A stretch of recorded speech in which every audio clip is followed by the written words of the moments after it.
ओम सर्वे भवन्तु सुखिनः सर्वे सन्तु निरामयाः सर्वे भद्राणि पश्यन्तु मा कश्चित् दुःखभाग् भवेत्। हरि ओम शांति ओम शांति ओम शांति।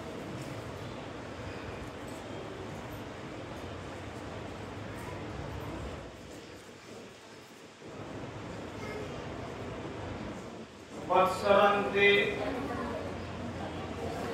আমরা যে 3টি দিনের জন্য প্রতীক্ষা করি, আজ সেই 3টি দিনের দ্বিতীয় দিন তথা শ্রী রাধা গোবিন্দের ঝুলন যাত্রা দ্বিতীয় দিবস।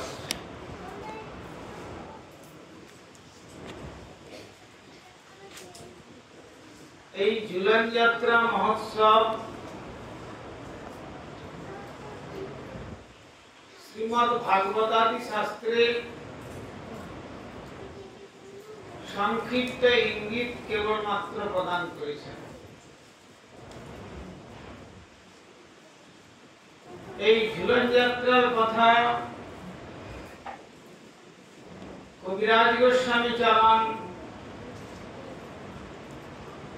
তার শ্রী গুরুপাদ পদ্মের আদেশকে যথাযথরূপে প্রতিপালন করে শ্রী কৃষ্ণ ভাবনামৃত সঙ্গে কৃষ্ণ ভাবনামৃত গ্রন্থে তিনি যা দর্শন করেছেন সেইটি তিনি লিপিবদ্ধ করে গেছেন।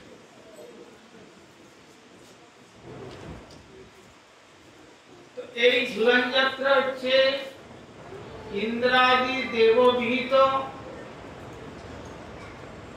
গন্ধর্ব বিধানে মধ্যাহ্নকালে যারা বৃন্দাবনে গিয়েছেন তারা চিন্তা করুন, সেই রাধা কুণ্ডের চার প্রান্তে এই ঝুলন যাত্রা যোগমায়ার ইচ্ছাক্রমে শ্রী রাধা গোবিন্দের ঝুলন যাত্রা রচনা হয়েছিল।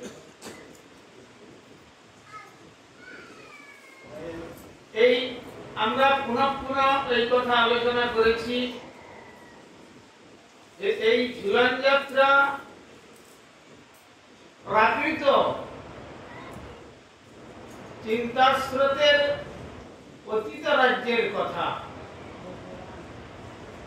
তুরীয় ভাবনাতে এই ঝুলন যাত্রা সাধকের হৃদয়েতে স্বয়ং প্রকটিত হয়। তা না হলে আমরা আমাদের পার্থিব নেত্রে যখন ঝুলন যাত্রা দর্শন করব তখন মনে হবে, ঠিক গুরুপাদ পদ্ম এই কথাই বলতেন, তাঁরই কথার যে চর্বিত চর্বণ, যে রাধারানীকে দেখতে মনে হবে এই বাড়ির একটি মেয়ের মতো, আর কৃষ্ণকে দেখলে মনে হবে যে একটি শ্যামবর্ণ যুবকের মতো। এইটি ধারণা আসবে, কিন্তু তিনি যে স্বয়ং ভগবান, একম এব সচ্চিদানন্দ রসাদি রূপম তত্ত্বং দ্বিধা বিভূতম, তিনি যে এক তত্ত্ব সচ্চিদানন্দ স্বরূপ সৎ চিৎ আনন্দের ঘনীভূত মূর্তি, সদ অংশে অনন্ত বিশ্ব চরাচরের যে নিত্য অস্তিত্ব তাকে বলা হয় সৎ। চিৎ শব্দের অর্থ করেছেন অনন্ত জ্ঞানের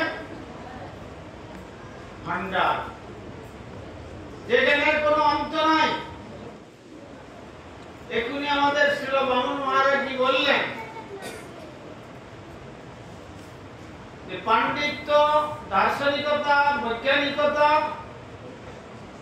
এ সমস্ত দিয়ে ঝুলন যাত্রার রহস্য উদ্ঘাটন করা যায় না। যখন আইজাক নিউটনকে বলা হয়েছিল যে আপনার মতো জ্ঞানী এই বিশ্বে অদ্বিতীয়,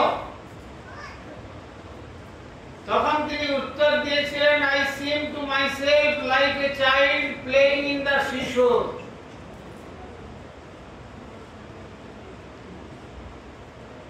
অর্থাৎ তিনি বলেছিলেন, আমি জ্ঞান সমুদ্রতে স্পর্শ করতেও পর্যন্ত এখনো পারি নাই।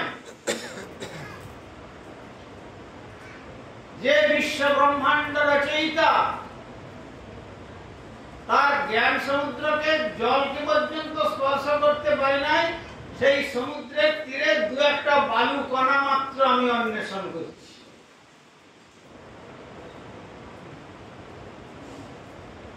আবার কোন বৈজ্ঞানিক বলেছিলেন, I seem to myself like a child playing in the সিশোর।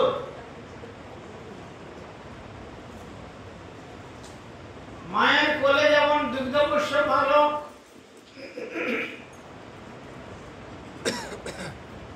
মাতৃতত্ত্ব সম্বন্ধে কিছু জানতে পারে না,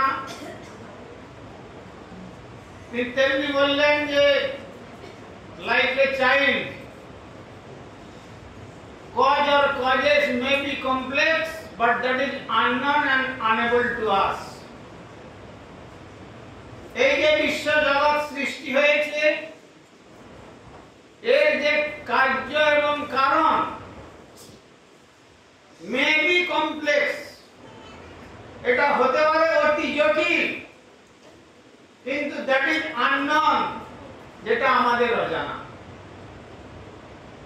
and unable to us, আমরা তাকে লাভ করতে পারবো না।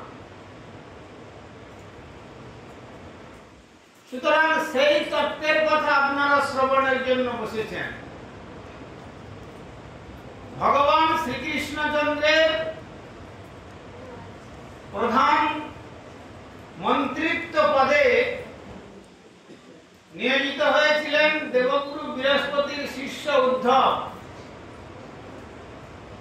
শ্রী ভগবান ব্রজেন্দ্রনন্দন যখন কোনো কিছু কার্য করতে চিন্তা করতেন, তখন উদ্ধবের সঙ্গে যুক্তি পরামর্শ নিতেন। তাই প্রসঙ্গক্রমে তিনি একবার বলেছিলেন, উদ্ধব ন তথা মে প্রিয়তম আত্মজনীর ন শঙ্কর ন চ সংকর্ষণ শ্রী নৈবাত্মা চ যথা ভবান। তুমি আমার এত প্রিয় আত্মজনী অর্থাৎ ব্রহ্মা, যে আমার নাভিকমল থেকে আমি যাকে উৎপত্তি করেছি, যাকে আমি এই শ্রীমদ্ ভাগবতের চতুশ্লোকী রূপ বীজ অর্পণ করেছি জগতের জীবের কল্যাণের জন্য, সে ব্রহ্মা আমার তত প্রিয় নয়। ন শঙ্কর অর্থাৎ যিনি পঞ্চমুখে আমার নাম কীর্তন করতে করতে কখনো বাগাম্বর আর কখনো দিগম্বর, যেখানে বেদব্যাস তার বর্ণনা করতে গিয়ে বলছেন, বৈষ্ণবানাং যথা শম্ভু,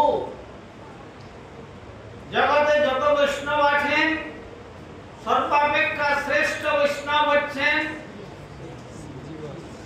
শিব ঠাকুর। কেন? যার পত্নী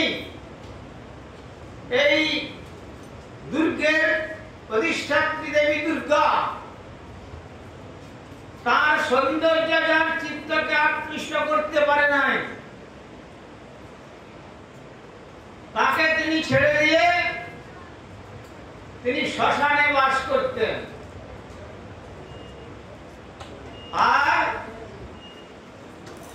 নিজের সুন্দরতা বাড়াবার জন্য জগতে বিশেষ করে মায়েরা, আজকাল ছেলেরাও যেমন সৌন্দর্য বাড়াবার জন্য পার্লারে গিয়ে নিজেদেরকে সজ্জিত করেন, শঙ্করজি নিজেকে সাজছেন কি দিয়ে? শ্মশানের চিতা পরামর্শ দিয়ে, অর্থাৎ তিনি বলছেন, দেখো ওহে মানব, ওহে মানবী, তুমি যত সুন্দর এবং যত সুন্দরী হও না কেন, জগতের কাছে প্রেজেন্ট করতে চাও, এর শরীরের অস্তিত্ব একদিন চিতাভস্মে রূপান্তর।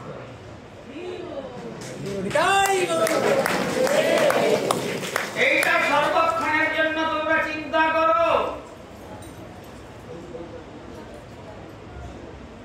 এই জগতের চিন্তায় নিজের জীবনকে উৎসর্গ করো না।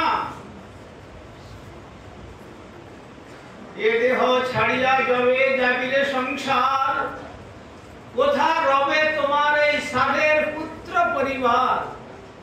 কেবল নয়ন মুদিরে সবই অন্ধকার, তাই রাখো রতিমতি চরণে। তাই বললেন যে এই দেহটা যখনই আমরা ছেড়ে চলে যাব, দেহের থেকে যখন আত্মা নির্গত হয়ে যাবে, যে দেহেতে আমরা সামান্য পিনাপ করলে সহ্য করতে পারি না, সেই চোখ বন্ধ হওয়ার সঙ্গে সঙ্গে সর্বত্র অন্ধকার হয়ে যাবে। আর কেউ কারো সঙ্গে কোন সম্পর্ক তার সঙ্গে থাকবে না, সব সম্পর্ক ছিন্ন হয়ে যাবে। তাই পদকর্তা বললেন যে দেখো, শ্রী ভগবানের পাদ পদ্মেতে একটুকু শ্রদ্ধা রেখে, যিনি তোমার পরম বান্ধব, যিনি তোমার প্রকৃত পিতা, যিনি তোমার প্রকৃত মাতা, যিনি তোমার প্রকৃত বান্ধব। তাই বেদব্যাস বলছেন, তমেব মাতা চ পিতা তমেব, তমেব বন্ধুশ্চ সখা তমেব, তমেব বিদ্যাং দ্রবিণং তমেব, তমেব সর্বং মম দেব দেব। তুমি আমার পিতা, তুমি আমার মাতা, তুমি আমার বন্ধু, তুমি আমার স্বজন, তুমি আমার ইহকাল, তুমি আমার পরকাল, তুমি ছাড়া আমার কেউ নেই। যে কথা আমাদের পদকর্তা বলছেন, আমার বলিতে প্রভু আর কেহ নাই, তুমি আমার মাত্র পিতা বন্ধু ভাই। সকল জন্মতে এই যে পিতা মাতা আমরা পেয়েছি, এরা সব সাজা পিতা মাতা। দুদিনের জন্য যতই মাতার সন্তানকে কোলে নিয়ে বলুক যে আমার সন্তান, কিন্তু ওই সন্তান একদিন মায়ের কোল খালি করে যখন চলে যাবে, তখন আর ওই মা বলতে পারবেন না যে এ আমার কোলের সন্তান আমার কাছেই আছে। তাহলে দুদিনের জন্য সম্পর্ক।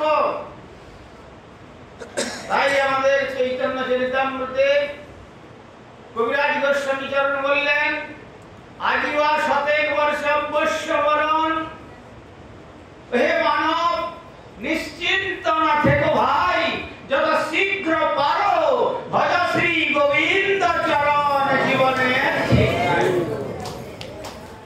অতএব যত শীঘ্র পারো, যাবৎ দেহ আছে প্রাণ, ইন্দ্রিয় আছে শক্তি, তাবৎ করহ শ্রীকৃষ্ণ পাদ পদ্মে ভক্তি। অতএব শ্রীকৃষ্ণের পাদ পদ্মে ভক্তি করা অত সোজা জিনিস নয়। গীতাতে বলেছেন, মনুষ্যানাং সহস্রেষু কশ্চিৎ যততি সিদ্ধয়ে যতদামপি সিদ্ধানাং কশ্চিৎ মাং ব্যক্তি তত্ত্বতো। বলেছেন সহস্র সহস্র মানুষের মধ্যে কোন কদাচিৎ কেউ আমাকে লাভ করবার জন্য যত্নশীল হবেন, আর সেই যত্নশীল ব্যক্তি সহস্রে সহস্রের মধ্যে কদাচিৎ কেউ আমাকে জানতে পারবেন। আবার শ্রীমদ্ ভাগবতে আলোচনা করতে গেলে দেখবেন সেখানে বলেছেন, মুক্তানাম বিশুদ্ধানাং নারায়ণ পরায়ণা সুদুর্লভ প্রশান্তত্মা কোটিশ্বরী মহামনে। এই মুক্তগণের মধ্যে ভগবৎ পরায়ণ ব্যক্তি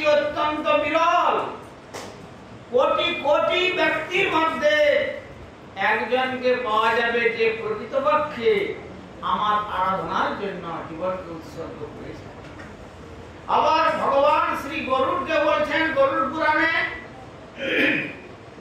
ব্রাহ্মণানাং সহস্রেভ্যো সত্রজাজি বিশিষ্যতে সত্রজাজি সহস্রেভ্যো সর্ববেদান্ত পারগাম সর্ববেদান্ত বিৎপত্ত্যা বিষ্ণুভক্ত বিশিষ্যতে বৈষ্ণবানাং সহস্রেভ্যো একান্তিক এক বিশিষ্যতে।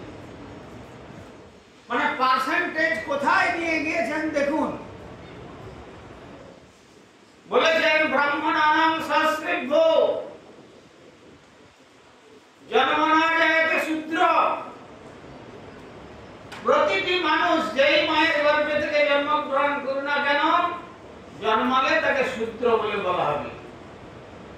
আর যখন ব্রাহ্মণের ঘরে কোন ব্রাহ্মণ দম্পতিকে অবলম্বন করে সন্তান জগতে প্রসব হয়, তারপরে তার 9 বৎসরের মধ্যে যখন উপনয়ন সংস্কার দ্বিজাতিত্ব হয়, সংস্কার দ্বিজা উচ্চতে, সেই সংস্কারের দ্বারা তারপরে তার দ্বিজত্ব দ্বিতীয় জন্ম প্রাপ্ত হয়।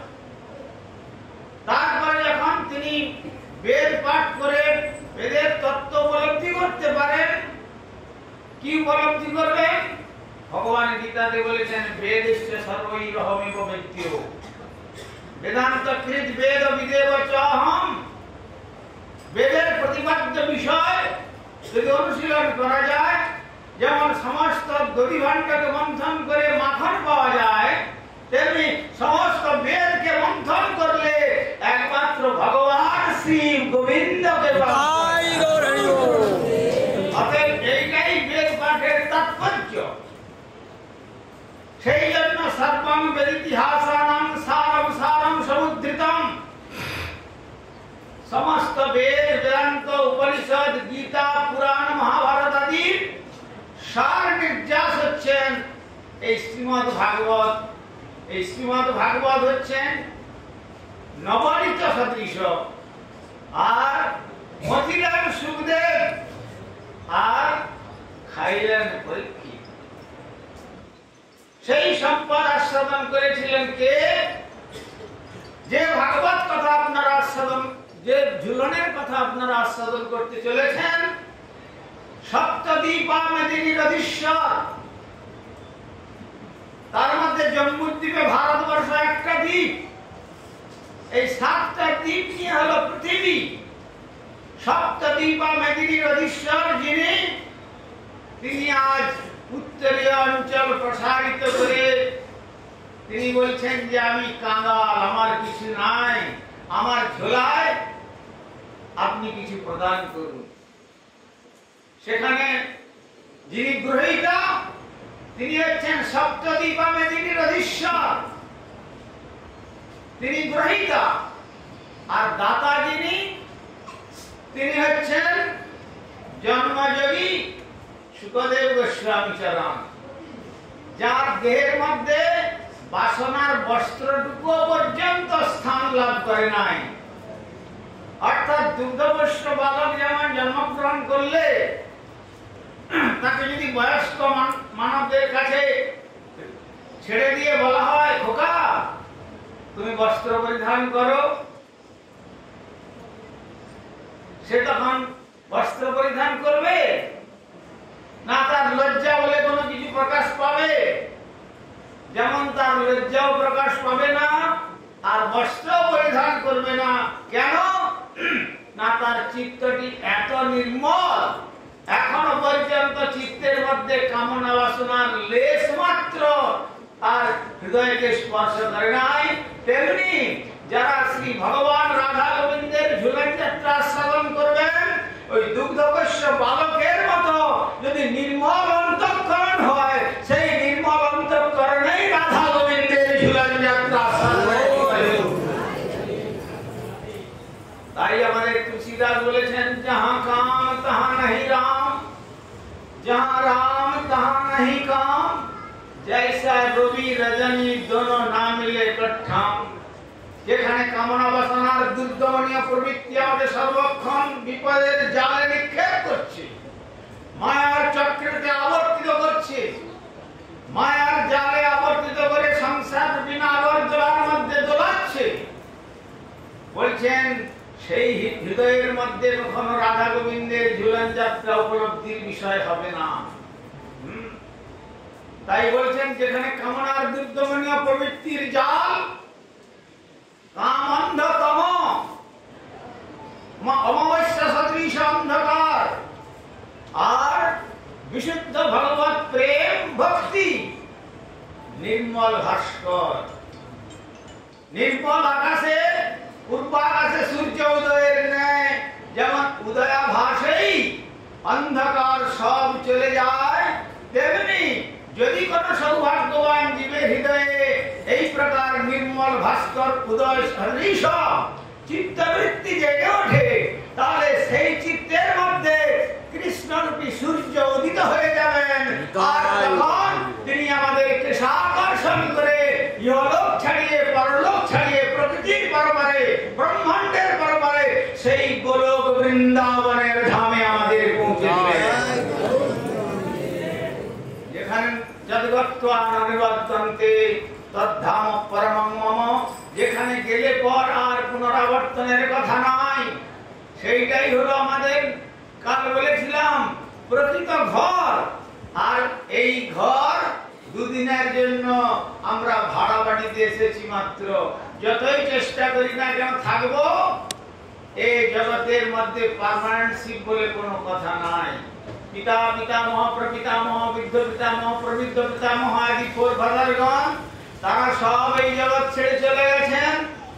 আর আমরাও সকলে সেই জগৎ ছেড়ে চলে যাওয়ার মৃত্যুর পথ ধরে হাঁটছি।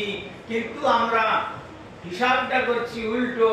আমরা মনে করেছি যে আমরা বেঁচেছি, কিন্তু তা নয়। যদি জিজ্ঞাসা করা যায়, কেউ বলবে আমি 50 বৎসর, কেউ বলবেন 70 বৎসর, কেউ বলবেন আমি 90 বৎসর বেঁচেছি। বাঁচা নয়, আমাদের পরমায়ু থেকে আমরা 90 বৎসর মৃত। কিন্তু কখন সেই ভ্রম আমাদের ভাঙে? যখন চিরনিদ্রায় নিদ্রিত হয়ে গেল, তখন আমাদের ভ্রম ভেঙে যায়। তখন বলি লোকটা মরে গেল, তা নয়। লোকটা মাতৃগর্ভে যখন 2 দিন সঞ্চার হয়েছিল, তখন থেকে তার পরমায়ু থেকে সে মৃত্যুর রাস্তায় চলছে। মৃত্যুর রাস্তায় চলতে চলতে, কেন এই জগৎটা হচ্ছে মর্ত্য জগৎ। যদিও আমাদের বিশ্বকবি জানিয়েছেন মরিতে চাই না আমি এ সুন্দর ভুবনে, কিন্তু আপনি না চাইলেও আপনি বিশ্বকবিকে জিজ্ঞাসা করুন। আপনি তো এইভাবে দৃঢ়তার সঙ্গে ঘোষণা করেছিলেন, আপনার বাণীকে আপনি নিজে রক্ষা করতে পেরেছেন কি? তিনিও তো এই জগৎ ছেড়ে চলে গেছেন। তাই আমাদের গুরু মহারাজ বলতেন, যেতে হবে ঠিক, সব যে বেঠিক, সঠিক জানা তো গেল না। যেতে হবে ঠিক, এ জগৎ ছেড়ে আমাদের সকলকেই যেতে হবে। আর সব যে বেঠিক, এগুলো যে সব কোনটাই ঠিক নয়, সেটা আমরা উপলব্ধি করতে পারলাম না। সেটি উপলব্ধি করতে তখনই আমরা পারবো যখন রাধা গোবিন্দকে ওই সিংহাসনে বসিয়ে যেমন ঝুলন হচ্ছে, তেমনি আমাদের হৃদয় সিংহাসনে বসিয়ে শ্রী রাধা গোবিন্দের যুগল আরাধনায়, তাদের ঝুলন দোলনায়, আমাদের সাধনার দোলেতে তার দোলনায় দোল দিতে পারবো। তখন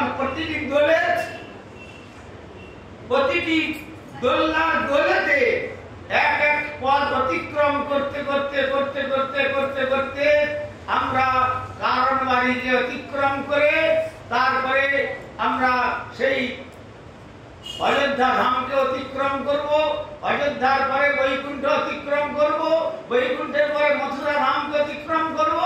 আর মথুরা ধামকে অতিক্রম করে গোলক বৃন্দাবন, যে সেই রাধা গোবিন্দের ঝুলন যাত্রা স্থল, সেই স্থানে আমাদের এই ঝুলনের দোলনার দোল আমাদের সেই গোবিন্দের, গৌর গোবিন্দের পাদ পদ্ম গোলক বৃন্দাবনে আমাদের পৌঁছে দেবে।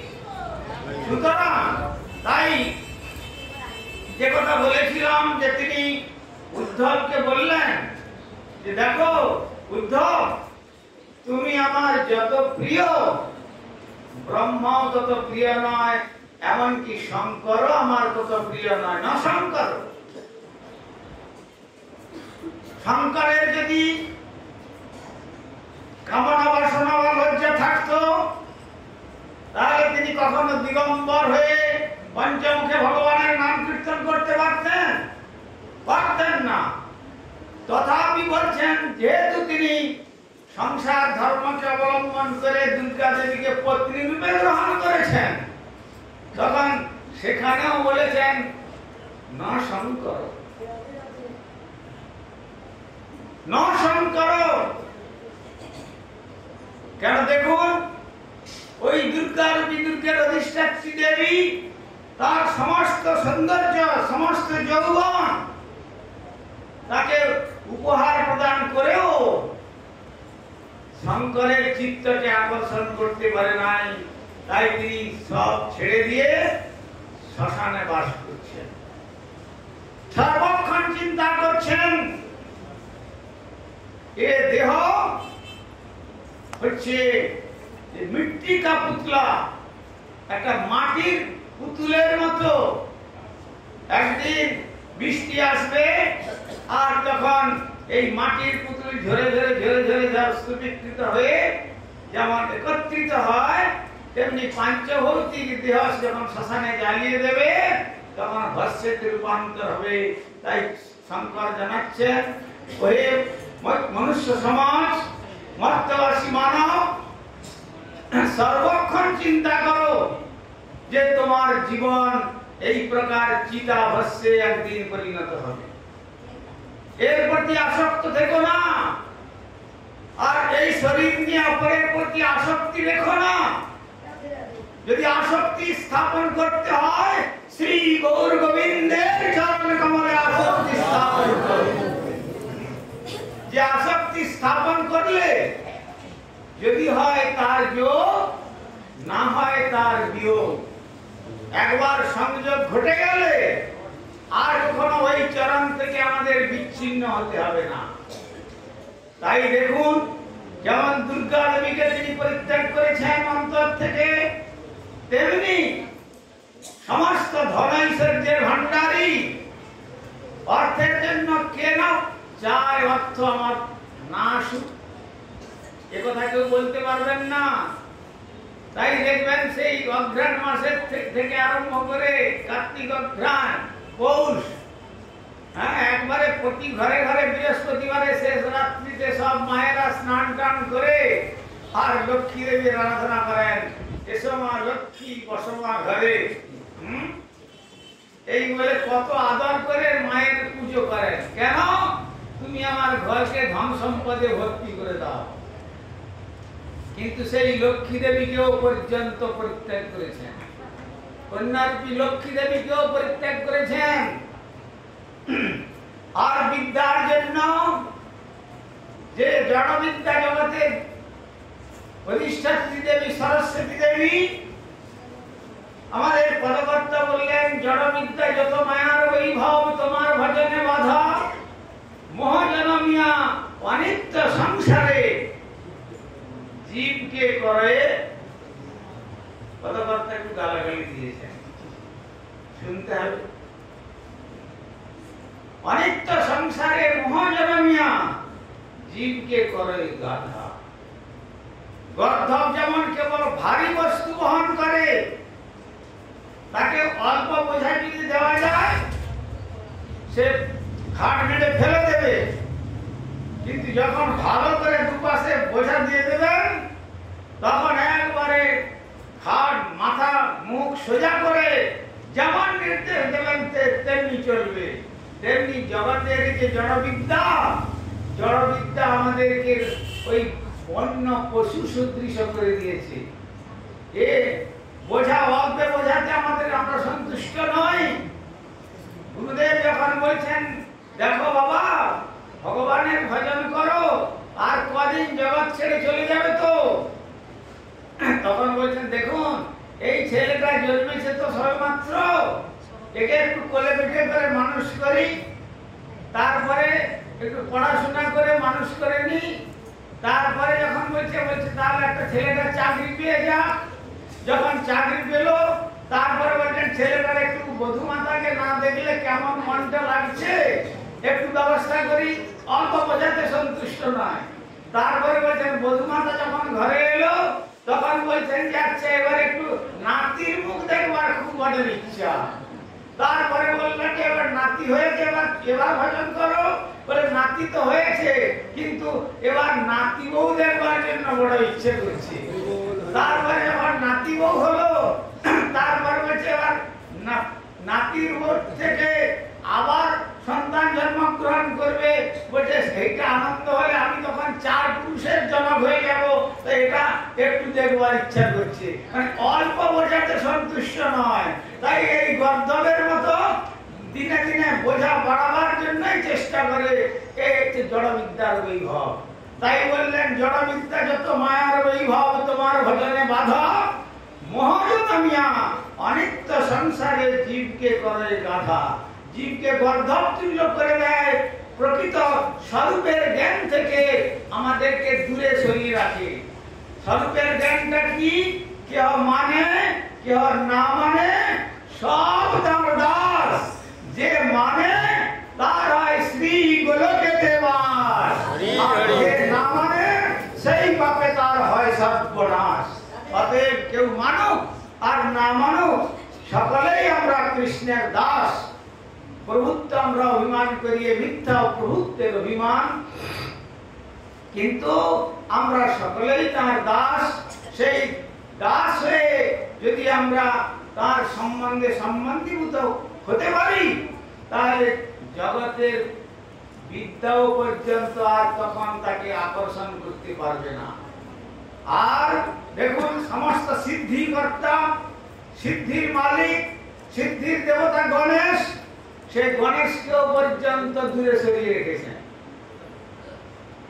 আর সমস্ত সুয়া সৌন্দর্যের প্রতীক হচ্ছেন কার্তিক, তাকেও পর্যন্ত দূরে সরিয়ে শঙ্কর দেখলেন যে এ জগতের মায়াময়ের জালের মধ্যে থেকে কখনো ভগবানের পাদ পদ্ম উপাসনা করা যায় না।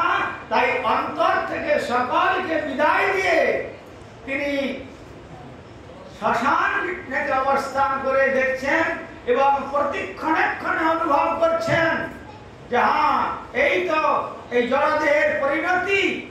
সুতরাং এই জড়দেহের পরিণতি আসার পূর্বে বাকি যে কটা দিন আছে সেই কটা দিন কেবল শ্রী গৌর গোবিন্দের আরাধনা করে আমার এই দুর্লভ মনুষ্য জীবনকে সার্থক করতে হবে। এই শিক্ষা দেওয়ার জন্য শঙ্কর নিরন্তর শ্মশানে বাস করেন। আর তারপরে সেই শঙ্করকে সেই জন্য বললেন না শঙ্কর, শঙ্কর আমার তত প্রিয় নয়। আর তারপরে কি বললেন?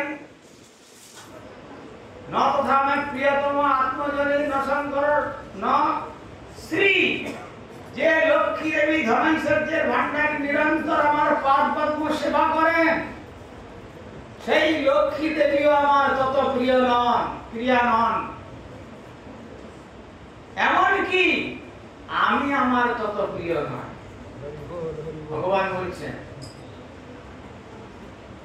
নৈবাত্মা, যদিও ভগবান দেহ দেহিতে কোনো ভেদ নেই, তথাপি তিনি বলছেন এমনকি আমিও আমার তত প্রিয় নয়।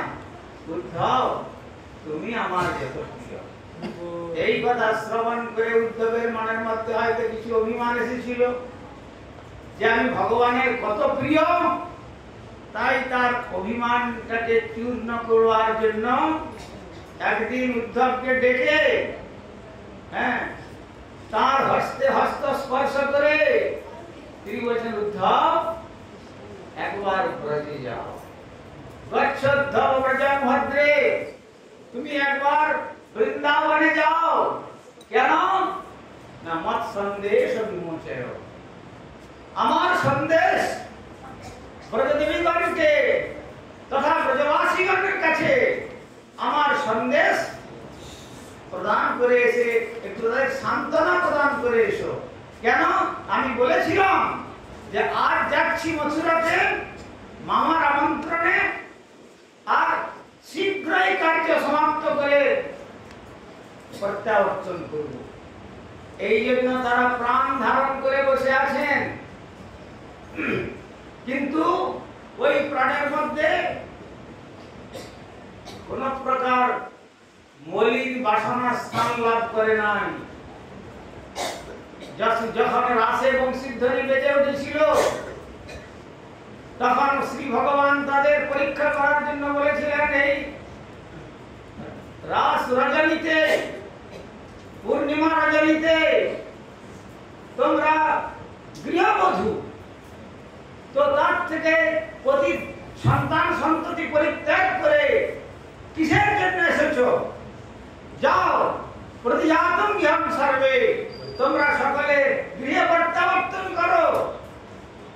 তখন তারা বলেছিলেন, আমাদের গৃহের বাসনা অন্তরের মধ্যে বিন্দু মাত্র স্থান লাভ করে না।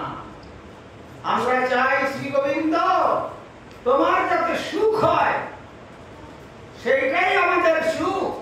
আমাদের গৃহ কুটুম্ব আত্মীয় স্বজন বন্ধু বান্ধব ইহকাল পরকাল আমরা সব জলাঞ্জলি দিয়েছি, দিয়ে তোমার চরণকেই একমাত্র আমরা আশ্রয় করেছি। জানো গোবিন্দ আমাদের অন্তরটি কি প্রকার? বলো যে ভর্জিত কথিতা ধানা প্রায় বীজানের সাথে, যে ধানটাকে একবার ভেজে দেওয়া যায়, যে ধানটাকে সিদ্ধ করে দেওয়া যায়, তারপরে সেই ধানকে যদি আবার উর্বর করে, উর্বর ক্ষেত্র তৈরি করে উপযুক্ত স্থানেতে ওই ধানকে যদি বপন করে জলদান করা যায়, জলসেচন করা যায়, তাহলে ওই ধান কি আর অঙ্কুরোদ্গম হয়? কিভাবে উদাহরণ দিচ্ছেন ব্রজে অভিজ্ঞতা দেখুন। ধানকে, ভর্জিত ধান যেমন যতই আপনি সার ঔষধ যা কিছু প্রদান করে, জল সেচন করে, সময় মতো যা কিছু চেষ্টা করুন, সে যেমন অঙ্কুরোদ্গম হওয়ার কোনো সম্ভাবনা নেই। শ্রী গোবিন্দ তুমি আমাদের যতই পরীক্ষা করো না কেন, ওই বিষয় বাসনাতে আমাদের চিত্তে খরচেও সেই সম্পদ অঙ্কুরিতগম হওয়ার কোনো সম্ভাবনা নাই। আমরা কেবল জানি শ্রী গোবিন্দ তোমার সুখের জন্যই আমাদের জীবন, তোমার সুখের জন্যই আমরা জীবন ধারণ করে বসে আছি।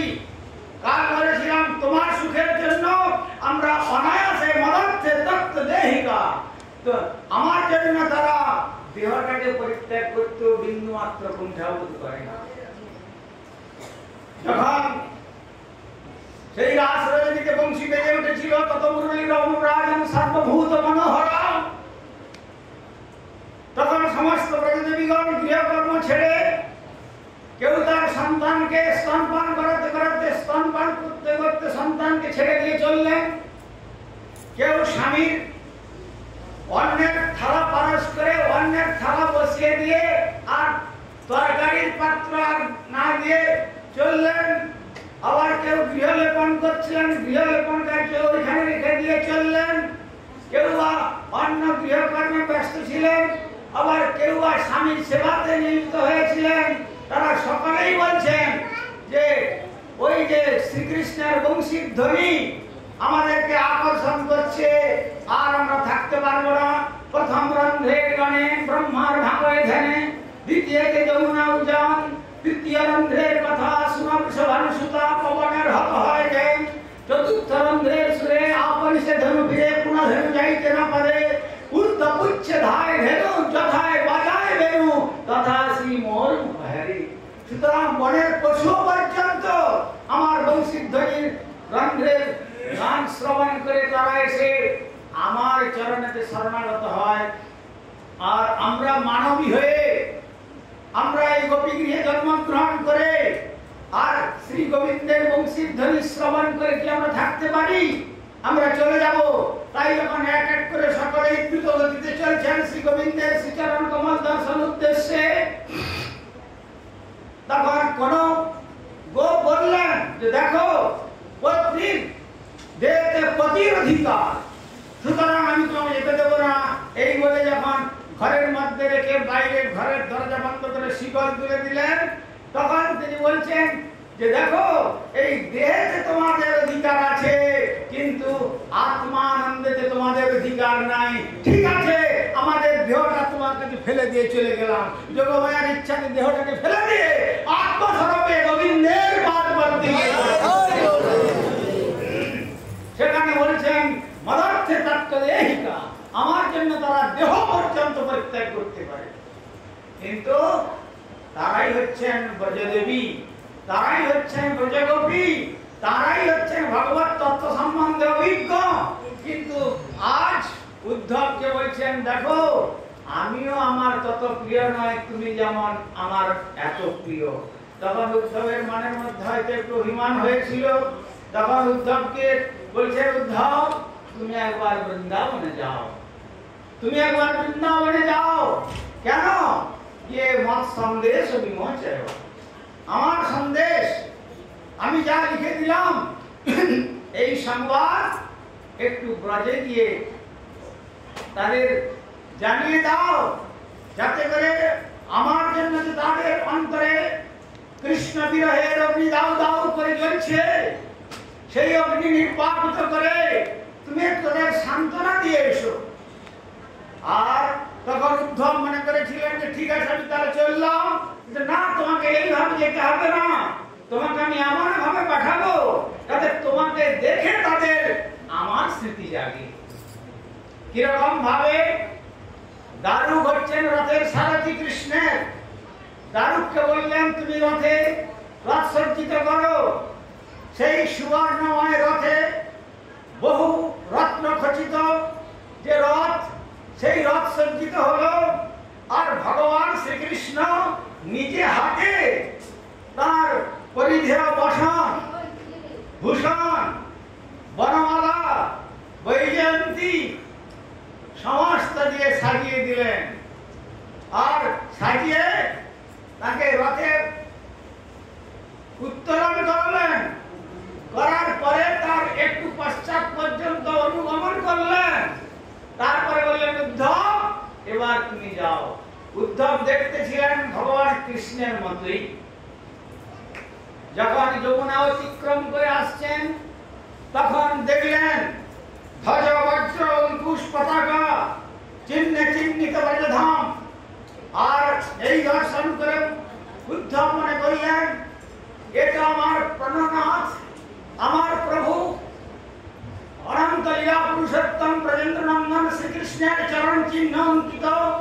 এই চরণ কমল চিহ্নের উপর দিয়ে আমি কি করে রথ চালিয়ে যাব, তার আগে আমি আমার নিজের অঙ্গকে একটু সুসজ্জিত করি। তাই তিনি রথ থেকে নেমে ওই যে ধ্বজা বজ্র অঙ্কুশ পতাকা পূর্ণকুম্ভ সৎকন যুক্ত যে চিহ্ন, সেই ধুলিতে গড়াগড়ি দিয়ে সর্বাঙ্গে তিনি সেই ব্রজের ধুলায় নিজের শরীরকে সজ্জিত করলেন। আর সজ্জিত করে যখন ধীরে ধীরে সেই রথ এগোচ্ছে বৃন্দাবনের পথে, তখন ব্রজদেবীগণ দেখছেন কৃষ্ণ বুঝি আসছেন। কেননা কৃষ্ণের রথ, কৃষ্ণের সারথি, কৃষ্ণের অশ্ব এবং কৃষ্ণের অঙ্গের বসনভূষণ। কিন্তু যখন কাছে দেখলেন তখন দেখলেন উদ্ধব। বেশ, তখন আর কোনো একটা কথা তারা বললেন না। তারপরে যখন ফিরে গেল নন্দ বাবার দরজার দ্বারে এসে উপস্থিত হলো রথ, তখন তার কর্মচারীগণ তারা বলছেন নন্দ বাবা এবং মা যশোমতীকে বলছেন মাগো আর কোনো চিন্তা নাই, গোপাল ফিরে এসছেন, আর দুঃখ করো না। তখন মা যশোমতী গোপাল গোপাল গোপাল বলে যখন আপনি সেই ডাকতে বেরিয়ে আসছেন, রথের কাছে এসে যখন দেখলেন তখন উদ্ধব বলছেন মাগো আমি তোমার গোপাল নই, আমি উদ্ধব এসেছি। তবে তোমার গোপালের শ্রীচরণ থেকে কিছু সন্দেশ দেওয়ার জন্য তিনি আমাকে প্রেরণ করেছেন, তাই আমি এসেছি এখানে। তারপরে তাকে স্বাগত সম্বর্ধনা জানিয়ে নন্দ বাবা গৃহাভ্যন্তরে নিয়ে গেলেন। দিনের পর দিন, রাতের পর রাত অতিক্রান্ত হচ্ছে, কিন্তু সমস্ত সংবাদ নিচ্ছেন। বসুদেবের সংবাদ নিচ্ছেন, দেবকী দেবীর সংবাদ নিচ্ছেন এবং কংসের সংবাদ নিচ্ছেন।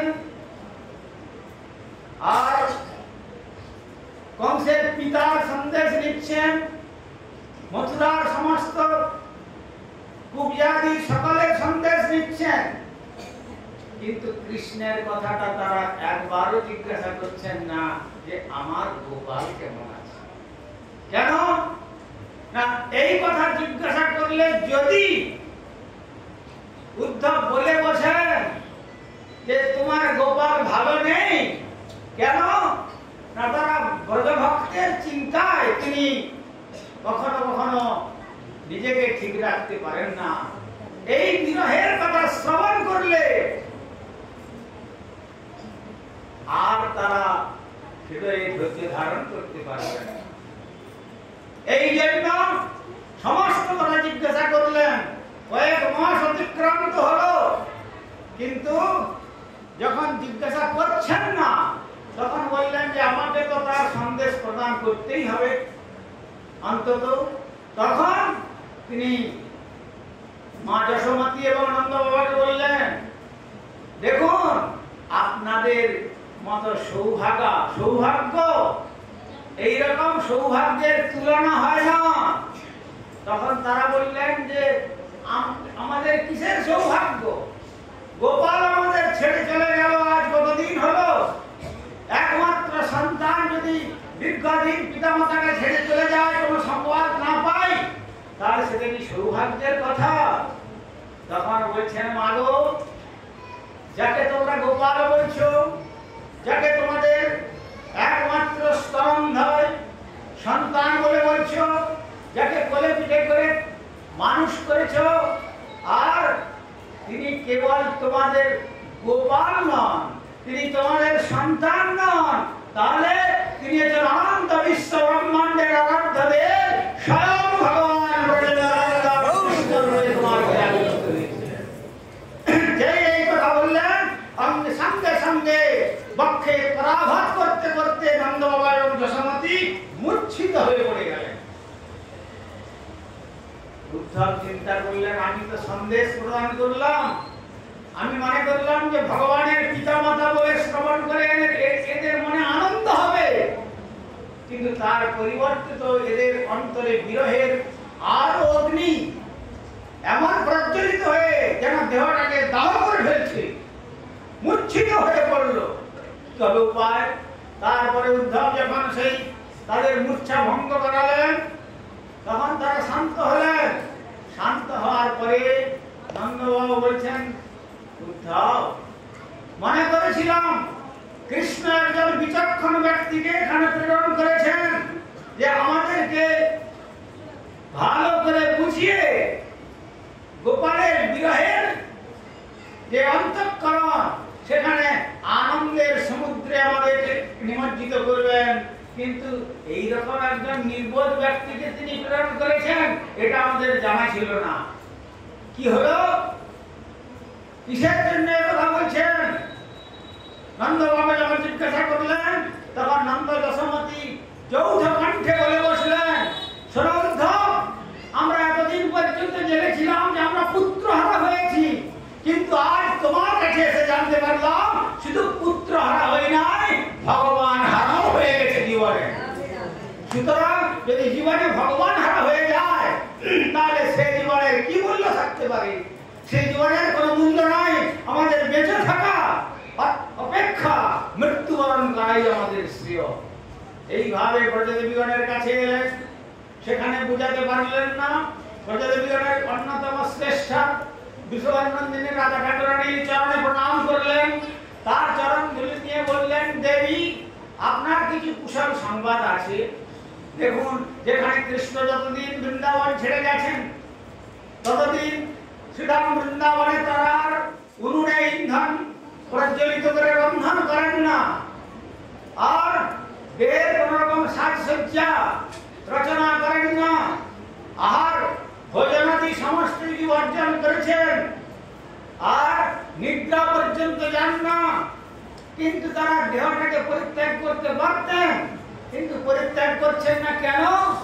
এই জন্য যে কৃষ্ণ বলে গেছেন আমি আজ যাচ্ছি, এই শীঘ্রই মথুরায় কার্য সমাপ্ত করে ফিরবো, আর যদি তিনি ফিরে আসেন ফিরে এসে যদি দেখেন যে আমরা বেঁচে নেই, তাহলে গোপালের অন্তরে কত কষ্ট হবে।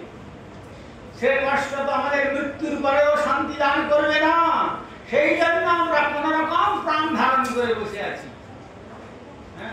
তো তাই রাধা ঠাকুরানী বলে বসলেন যে আমরা খুব শান্তিতে আছি, পরম আনন্দেতে আছি, আমাদের কোনো চিন্তা নাই। কৃষ্ণকে আমরা বলবো না তিনি আবার কষ্ট করে বৃন্দাবনে ফিরে আসুন। তিনি যদি মথুরায় থেকে সুখী হন, তিনি মথুরায় থাকুন, সুখী হন এবং সেখানে তিনি আনন্দ লাভ করুন। আর যদি কখনো তার মনে হয় তাহলে যদি তিনি এখানে আসতে চান, আসবেন। তার জন্য আমাদের দরজা চির উন্মুক্ত, সাদর আমন্ত্রণ। সেজন্য আমরা কোনো প্রতিবাদ করব না। তিনি যদি আসতে চান আসুন, আর যদি না আসতে চান আমরা আমাদের কথা বলবেন যে আমরা খুব আনন্দেতে আছি। এই হচ্ছে ব্রজের ভাবনা। তারপরে ফিরে দিয়ে যখন বলছেন তখন পদকর্তার কণ্ঠে কীর্তিত হলো। কৃষ্ণ জিজ্ঞাসা করছেন কি সংবাদ পেলে? তারা সব শান্ত আছেন তো, আনন্দে আছেন? তখন পদকর্তা বলছেন, ওগো ব্রজের কুশল কব কি গো নবভূপতি, তোমার ব্রজের কুশল কব কি গো নবভূপতি,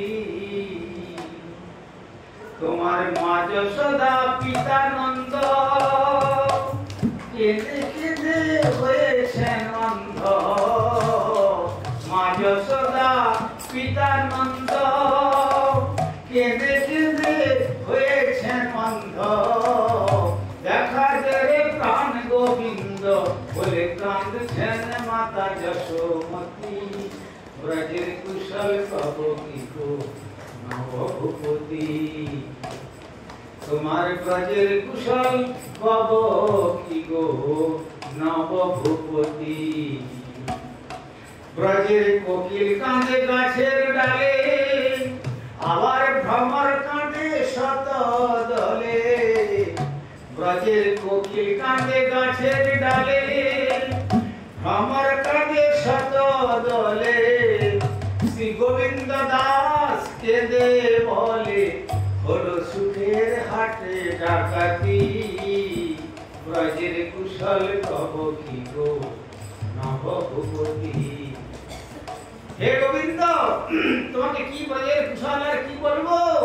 তোমার মা যশোদা আর পিতা নন্দ তারা গোপাল গোপাল গোপাল বলে কেঁদে কেঁদে অন্ধপ্রায়। শুধু তাদের মনের মধ্যে একটাই কথা, ওরে গোপাল, যখন আমাদের ছেড়ে গিয়েছিস আর যখন বলে গেলি যে আজ যাচ্ছি শীঘ্র কার্য সমাপ্ত করে ফিরে আসবো, অন্তত একটি বারের জন্য এসে আবার আমাদের পুনরায় দর্শন দান করে আমাদের চিত্তকে আনন্দে ভরিয়ে তোল। আর না হলে তারা কি করছেন? কেঁদে কেঁদে অন্ধপ্রায়। শুধু একটাই বাসনা, একবার দেখা দেবে প্রাণ গোবিন্দ বলে কাঁদছেন মাতা যশোমতী। আর যখন আমি যমুনা পার হয়ে এলাম তখন দেখলাম রাই মনোরব শুনতে পেলাম। সব ব্রজদেবীগণ মিলে যেন বলছেন যে রাধারানী বুঝিয়ার দেহে আর প্রাণ নেই, তিনি মনে হয় দেহ ছেড়ে দিয়েছেন। আর এই বলে সমস্ত ব্রজের ব্রজদেবীগণ সকলে একত্রিত হয়ে মিলিত হয়ে সকলে উচ্চস্বরে রাধারানীর কর্ণেতে হরে কৃষ্ণ মহামন্ত্র কীর্তন করে শ্রবণ করাচ্ছেন। আর সেই কীর্তন শ্রবণ করিয়ে যখন ললিতা দেবী রাধারানীর নাসাগ্রেতে তুলা ধরলেন তখন দেখছেন যে মৃদু কম্পন হচ্ছে। তখন বুঝলেন যে না, তার দেহে বুঝি এখনো প্রাণ রয়েছে। আর যখন দেখলাম ব্রজের কোকিলের কে কুহুরব চির বসন্ত শ্রীধাম মধুর বৃন্দাবন, সেই মধুর বৃন্দাবনে কোকিলের কুহুর ধ্বনি। আর সে মিষ্ট রবার সে করে না, সে গাছের ডালে বসে ওই এক দৃষ্টিতে মথুরার দিকে তাকিয়ে বসে আছে। কবে গোপাল তুমি সেই আবার বৃন্দাবনে ফিরে যাবে। আর ভ্রমর কাঁধে শতদলে, ব্রজের যে ভ্রমর, তারা পদ্ম ফুলের মধ্যে বসে আর পদ্ম মধু পান করছে না, তারাও পর্যন্ত মথুরার দিকে তাকিয়ে বসে আছে আহার বন্ধ করে, কবে তুমি ফিরে যাবে আর তারা তোমার দর্শন করে তাদের জীবনকে ধন্য করবে। আর যে গাভী মাতা ধবলী সামরিয়াদি, যে গাভী মাতাকে তুমি বংশী বাদনের দ্বারা গোচারণ করতে, সে গাভী মাতা আর গোচারণ ক্ষেত্রে গিয়ে তারা কচি কচি ঘাস তারা আর গ্রাস করে না। ওই তুমি যে বলে এসেছিলে যে শীঘ্র ফিরে যাবে, ওই যা গ্রাস, ঘাসের গ্রাস তাদের মুখে ছিল, ওই অবস্থায় তারা ধরে মুখের মধ্যে ওই মথুরার দিকে তাকিয়ে বসে আছে, কবে তুমি ফিরে যাবে। আর তাদের বাছুরিগুলো মায়ের স্তনপান না করে তারাও মথুরার দিকে তাকিয়ে বসে আছে। আর তোমাকে কি তোমার ব্রজের কুশল সংবাদ শোনাবো? এই কথা শ্রবণ করে এই ব্রজের সন্দেশ, এই ব্রজের ভক্তের মহিমা, ব্রজের যে সাধনা, ব্রজের যে আরাধনার সম্পদ, ব্রজেন্দ্র নন্দন শ্রীকৃষ্ণ না বলি আপন দুঃখ, সবে বাঞ্ছি তার সুখ মোর বর্জ্য মানি। ব্রজদেবীগণের সকলের অন্তরের বাসনা, তাদের নিজ সুখের বাসনা এক কণা মাত্র নেই। যা কিছু তাদের জীবনের ইহকাল এবং পরকাল সমস্তই কৃষ্ণ চরণে সমর্পিত আত্মা। কৃষ্ণের যাতে সুখ হয় তার জন্য তারা নিজেদেরকে সমর্পণ করেছিলেন। সেই সুখের বাসনার এক বিশেষ লীলা রচনা ঘোষণা করেছিলেন শ্রী যোগমায়ার ইচ্ছাক্রমে। শ্রী রাধা কুণ্ডের তটে চতুর্প্রান্তে, সেই এক প্রান্তে কদম্ব বৃক্ষের ডালে দোলনা বেঁধে ভক্তকে আনন্দ দান করবার জন্য ঝুলন রচনা করেছিলেন। এক অপর প্রান্তে ছিল সেখানে শত চাপা বৃক্ষে, অপর বৃক্ষে কদম্ব বৃক্ষে এবং অপর প্রান্তে আম্র বৃক্ষের ডালে যোগমায়ার ইচ্ছাক্রমে সুবর্ণের দোলনা রচনা হয়েছিল। আর সেই দোলনাতে উঠেছিলেন রাধারানীকে নিয়ে শ্রী শ্যাম সুন্দর, তাকে আনন্দ দান করছিলেন। আর শুধু রাধারানী চিন্তা করলেন, আমি যে এই ঝুলন দোলনার আনন্দ একা অনুভব করব। তখন তিনি ললিতাদি সখীগণকে সকলকে এক এক করে সেই দোলনায় যখন তুলছেন, তখন যোগমায়া সুন্দরী কোটি দল পদ্ম রূপী রচনা করলেন। আর প্রতিটি দলের মধ্যে এক এক ব্রজদেবী আর এক এক কৃষ্ণ, সকলে শ্রীকৃষ্ণের সেবা করে কৃষ্ণকে আনন্দ দান করছেন। আর কৃষ্ণ ব্রজদেবীগণের সেবা করে তাদেরকে আনন্দ দান করছেন। এই আনন্দ মুখর পরিবেশের মহা মহোৎসব হচ্ছে শ্রী শ্রী রাধা গোবিন্দের ঝুলন যাত্রা মহোৎসব। সুতরাং সেই ঝুলন যাত্রা মহোৎসবটি সাধারণের বোধগম্য নয়। তাই আমরা যদি কখনো মহৎচরণ আশ্রয় করে আর কাল বিলম্ব না করে, যাবৎ দেহে আছে প্রাণ, ইন্দ্রিয় আছে শক্তি, তাবৎ করহ কৃষ্ণ পাদ পদ্মে ভক্তি।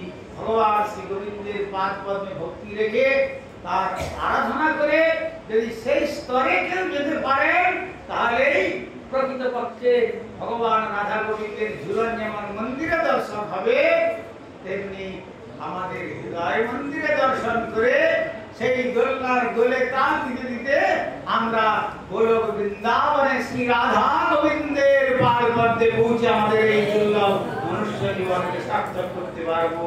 জয় জয় শ্রী শ্রী রাধা গোবিন্দের ঝুলন যাত্রা মহা মহোৎসব কি জয়। মহোৎসবে অংশগ্রহণকারী ভক্তবৃন্দ কি জয়। শ্রী শ্রী আকর মঠরাজ শ্রী চৈতন্য মঠ কি জয়। শ্রী চৈতন্য আশ্রম কি জয়। ভক্তবৃন্দ কি জয়। জয় শ্রী শ্রী হৃদয় গৌর হরি বল, হরি হরি বল, হরি হরি বল।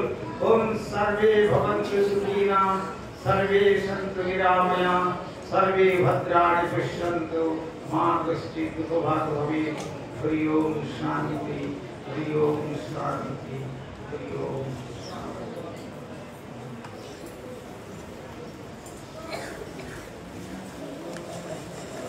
তো